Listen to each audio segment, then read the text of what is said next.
کچھ عرصہ پہلے میرا دل کیا کہ کیوں نہ جم جایا جائے، لیکن مسئلہ یہ تھا کہ کس کے ساتھ جایا جائے۔ تو میرے محلے میں ایک لڑکا تھا جسے آپ دوست بھی کہہ سکتے ہیں، اور وہ لڑکا تھوڑا سا موٹا تھا۔ تو ایک دن میں نے باتوں میں اس لڑکے سے کہا کہ تمہاری بیلی باہر کو نکلی ہوئی ہے، اچھی نہیں لگتی، کم کھایا کرو یا ایکسرسائز کیا کرو۔ وہ کہنے لگا کہ جانتا ہوں کہ اچھی نہیں لگتی لیکن کیا کروں، اور کھانے پینے سے احتیاط کرنا تو میرے باس کی بات ہی نہیں۔ پھر کوئی 2 یا 3 دن بعد میں نے اس لڑکے سے کہا کہ کیوں نہ دونوں جم جایا کریں، تمہاری ایکسرسائز بھی ہو جایا کرے گی اور میں بھی تھوڑی بہت کر لیا کروں گا کہ اس سے بندہ فٹ رہتا ہے۔ تو وہ لڑکا میرے ساتھ جم جانے کے لیے مان گیا۔ اب میں اس لڑکے کو اچھی طرح جانتا ہوں، اگر میں اسے اپنے فائدے کے لیے جم جانے پہ اکساتا تو وہ کبھی نہ مانتا۔ تو اس ویڈیو میں لوگوں کو کنٹرول کرنے اور ان سے اپنی بات منوانے کے لیے 2 انتہائی پاورفل نفسیاتی حربوں کو ڈسکس کیا گیا ہے، اور یہ حربے آج کل تقریباً ہر سیاستدان اپنے فائدے اور مقاصد حاصل کرنے کے لیے استعمال کرتا ہے، بلکہ صرف آج کل کہنا بھی درست نہیں، کیونکہ یہ ٹیکٹکس سیاستدان اور لیڈر صدیوں سے استعمال کرتے آ رہے ہیں۔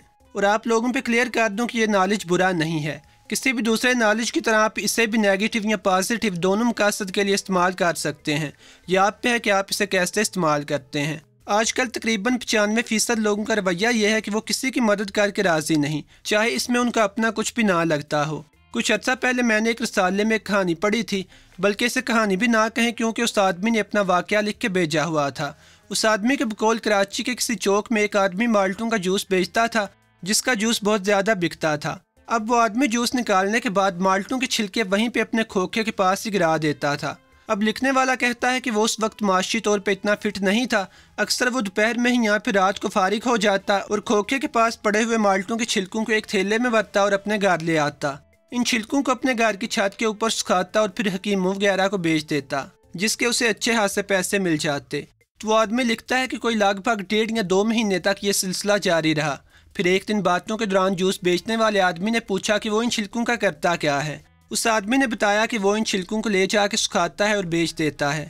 اب وہ آدمی لکھتا ہے کہ جب وہ اگلے دن چھلکے اٹھانے کے لیے گیا تو وہاں پہ کوئی چھلکے نہیں تھے، اس سے اگلے دن بھی اسے وہاں پہ چھلکے نہ ملے، اور پتہ یہ چلا کہ جوس بیچنے والا آدمی ان چھلکوں کو خود اکٹھا کر کے کوڑے کے ڈھیر پہ پھینک کے آتا ہے تاکہ ان چھلکوں کو دوبارہ اٹھا کے استعمال نہ کیا جا سکے۔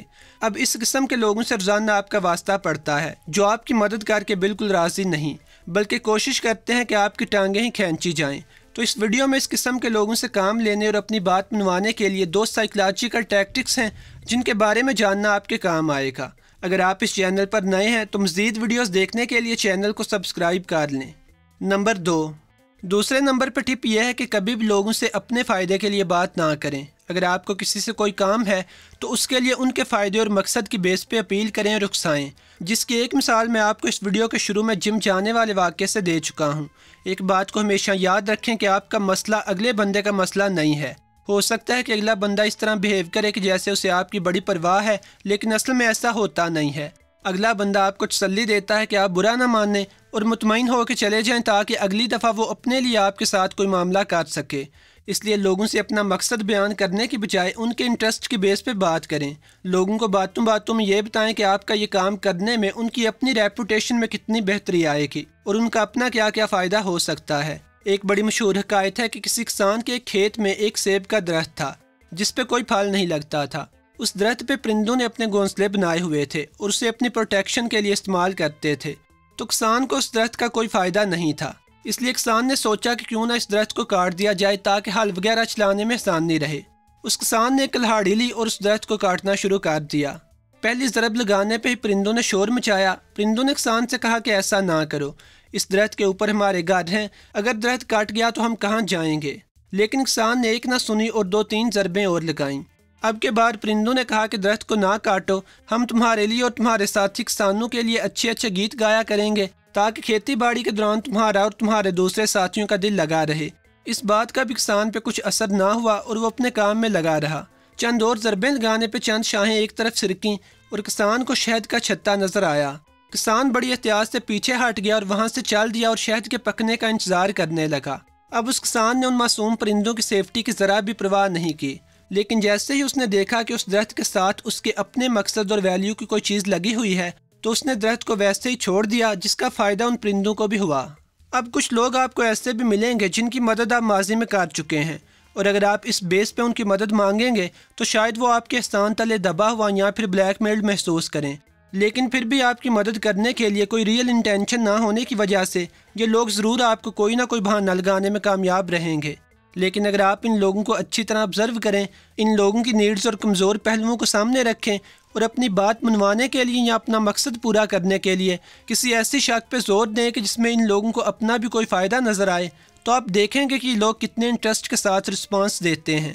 اس کے لیے آپ جتنا زیادہ اور ڈیپلی اگلے بندے کو آبزرو کریں گے، معاشرے کے ساتھ اس کا تعلق دیکھتے ہوئے اس کی نفسیاتی ضرورتوں اور کمزوریوں کو سمجھیں گے، اتنا ہی زیادہ کامیاب رہیں گے۔ مثال کے طور پہ اگر آپ کو کسی بندے سے کوئی کام ہے یا آپ کو مدد چاہیے تو ان 3 یا 4 باتوں پہ غور کریں۔ یہ سوچیں کہ کیا اگلا بندہ فارغ ہے اور کسی کام کی تلاش میں ہے۔ یہ سوچیں کہ کیا یہ بندہ لوگوں میں اچھی سوشل سٹینڈنگ اور پاورفل ریپوٹیشن کے لیے بھوکا ہے۔ یہ بھی سوچیں کہ کیا اس بندے کے کچھ مخالفین ہیں جن کے خلاف اس کا ساتھی بننے کے دلاسے سے آپ کا کام چل جائے گا۔ یا پھر یہ سوچیں کہ اگلا بندہ دولت کے پیچھے کتنا بھاگتا ہے۔ اپنی ڈیل یا مقصد کو اگلے بندے کے سامنے رکھنے سے پہلے اگلے بندے کی نفسیات پہ اچھی طرح غور کر لیں۔ زیادہ تر لوگ دوسروں سے اپنی بات منوانے میں اس لیے ناکام رہتے ہیں کہ وہ اپنے مقصد اور فائدے کو پہلی ترجیح دیتے ہیں اور اسی بیس پہ بات کرتے ہیں۔ وہ سمجھتے ہیں کہ وہ جس بندے سے بات کر رہے ہیں وہ بڑے سیلف لیس انٹرسٹ کا حامل ہے اور یقیناً ان کی مدد کر دے گا۔ وہ اس طرح بات کرتے ہیں کہ جیسے ان کی ضرورتیں اگلے بندے کے لیے کوئی اہمیت رکھتی ہیں۔ جو بات وہ نہیں سمجھتے وہ یہ ہے کہ پاورفل اور بڑے لوگ بھی اپنی ضرورتوں کے دائرے میں بند ہوتے ہیں۔ اگر آپ انہیں یہ یقین نہ دلائیں کہ آپ ان کے کسی فائدے کے ہیں تو وہ آپ کو صرف نیڈی اور وقت کا ضیاع سمجھتے ہیں۔ اب یہاں پہ میں اچھے لوگوں کی نفی نہیں کر رہا۔ کوئی 500 یا 1000 میں سے آپ کو کوئی ایسا بندہ ملے گا جو واقعی لوگوں کی مدد کرنا اچھا سمجھتا ہوگا۔ اگر آپ کا واسطہ ایسے بندے سے ہے تو اچھی بات ہے، ورنہ آج کے سیاسی معاشرے میں اگر آپ کسی بندے کو کوئی فائدہ یا نقصان دے سکتے ہیں تو ہی آپ کو کسی قابل سمجھا جاتا ہے۔ نمبر ایک پہ یہ ہے کہ آپ لوگوں کو سبز باغ دکھائیں۔ اب اس پوائنٹ کو نیگیٹیولی نہ لیجئے گا، کیونکہ یہ جملہ سنتے ہی ذہن میں ایک انتہائی منفی تاثر آتا ہے، اور یہ تاثر اتنا غلط بھی نہیں ہے، کیونکہ آپ کے دوست، جاننے والے اور سیاستدان تک اس حربے کو استعمال کرتے ہیں اور آپ سے اپنے کام نکلواتے ہیں۔ آپ کی نفسیاتی، دنیاوی اور نظریاتی ضرورتوں کو اپنے مقصد کے لیے استعمال کرتے ہیں۔ اگر آپ بڑے فریم پہ اس کا جائزہ لیں تو آپ روٹی، کپڑا اور مکان وغیرہ کے نعرے سنتے رہے ہیں۔ نئے پاکستان کا نعرہ بھی آپ سن چکے ہیں۔ اب یہ سارے نعرے اور سبز باغ آپ کو اپیل کرتے ہیں۔ یہ علیحدہ بات ہے کہ وہ سیاستدان اپنی باتوں اور وعدوں کو کس حد تک نبھاتے ہیں، لیکن وہ آپ کی توجہ حاصل کرنے کے لیے اور آپ کو فیسینیٹ کرنے کے لیے آپ کو سبز باغ ضرور دکھاتے ہیں۔ اکثر آپ کے جاننے والے یا دوست بھی آپ کی ضرورتوں اور کمزوریوں کو سامنے رکھ کے آپ کو کوئی دلاسا دیتے ہیں، یعنی آپ کو سبز باغ دکھاتے ہیں، اور آپ ان سے کچھ پانے کی لالچ میں اپنی ساری وفاداریاں ان کے ساتھ کر دیتے ہیں۔ آپ ہر حال میں ان کے کام آنے کی کوشش کرتے ہیں، کیونکہ آپ کو لگتا ہے کہ اگر آپ ان لوگوں کے کام نہیں آئیں گے تو آپ کچھ نہ کچھ مس کر دیں گے۔ اب اس پوائنٹ کا ایک مقصد یہ بھی ہے کہ آپ کو اس بات کا پتہ چل جائے کہ جب لوگ اکثر آپ کے پاس اچانک آتے ہیں اور آپ کے ساتھ میٹھا میٹھا بولتے ہیں یا ہمدردیاں جتانے کی کوشش کرتے ہیں تو زیادہ تر وہ اپنے کسی نفسیاتی فائدے یا پھر دنیاوی کام کے لیے آپ کی طرف رجوع کرتے ہیں۔ اصل میں لوگوں کو سبز باغ دکھانا، ان کے کسی کام آنے کا وعدہ کرنا اور انہیں اس بات کا یقین دلا دینا کہ آپ ان کے لیے بہت کچھ کر سکتے ہیں، ایک انتہائی پاورفل ٹیکٹک ہے۔ اور یہ ٹیکٹک اتنا کارآمد اس لیے ہے کہ لوگ خود سبز باغ دیکھنا چاہتے ہیں۔ وہ اپنے بارے میں اور اپنے فیوچر کے بارے میں اچھے خوابوں پہ یقین کرنا چاہتے ہیں۔ یہی وجہ ہے کہ بہت سارے لوگ نجومیوں اور ہاتھوں کی لکیروں کے ایکسپرٹس کے پاس جاتے ہیں۔ نجومی لوگ انہیں بتاتے ہیں کہ اگلے 2 سال میں ان کی قسمت کے دروازے کھلنے والے ہیں، اور یہ کہ اگلے 3 سال میں ان کے پاس ڈھیر ساری دولت ہوگی۔ کوئی بھی بندہ یہ نہیں سننا چاہتا کہ امیر بننے کے لیے انہیں اتنی زیادہ محنت کرنی پڑے گی، صبح 4 بجے اٹھنا پڑے گا اور راتوں کو جاگنا پڑے گا۔ لوگ تسلی، دلاسے، لالچ اور قسمت وغیرہ پہ یقین کرنا چاہتے ہیں، لیکن اپنے فیوچر کے لیے کام نہیں کرنا چاہتے۔ حتیٰ کہ مذہبی لیڈرز اور دوسرے جھوٹے مذاہب کے لوگ جو اپنے ارد گرد دوسرے لوگوں کو اکٹھا کرنے میں کامیاب رہے ہیں، انہوں نے بھی لوگوں کی اسی کمزوری کو استعمال کیا ہے۔ لوگ جنت میں جانا چاہتے ہیں اور بغیر عمل کیے اپنی بخشش ہو جانے پہ یقین کرنا چاہتے ہیں۔ اکثر لوگ آپ کو بڑے کامیاب اور فینسی لگتے ہیں، لیکن اگر آپ ان لوگوں کو بھی خریدنا شروع کریں تو آپ دیکھیں گے کہ یہ لوگ بھی کسی نہ کسی قید اور کسی نہ کسی بھوک کے شکنجے میں ہوتے ہیں۔ آپ جتنا اچھی طرح انہیں اسٹڈی کریں گے ان کے ساتھ اتنا ہی کامیاب رہیں گے۔ اب کوئی بھی بندہ اس حربے کو کسی بھی طرح استعمال کر سکتا ہے، پازیٹیو یا نیگیٹیو، اور آپ لوگوں سے کہنا یہ ہے کہ آپ اسے صرف پازیٹیو استعمال کریں، یعنی اگر آپ کے پاس لوگوں کے لیے کوئی اچھا پلان موجود ہے اور واقعی آپ اپنا وعدہ پورا کر سکتے ہیں تو انہیں ضرور شے دیں، یعنی سبز باغ دکھائیں لیکن سچے، اور اسی بیس پہ اپنے کسی کام کے لیے ان سے مدد لے لیں۔ امید ہے کہ یہ ویڈیو آپ لوگوں کو پسند آئی ہوگی۔ اس کے علاوہ میرے چینل پہ ان نفسیاتی حربوں کے متعلق کچھ اور ویڈیوز بھی موجود ہیں جو لوگ آپ کے ذہن کو مینیپولیٹ کرنے کے لیے استعمال کرتے ہیں، اور وہ حربے بھی جو آپ کو اچھی سوشل لائف گزارنے میں مدد دیں گے۔ ان ویڈیوز کو دیکھنے کے لیے اس وقت اسکرین پہ ایک پلے لسٹ کا لنک موجود ہے، کلک کر لیجئے۔ اور اگر آپ اس چینل پر آج پہلی دفعہ آئے ہیں تو مزید ویڈیوز دیکھنے کے لیے چینل کو سبسکرائب کر لیں۔ خدا حافظ۔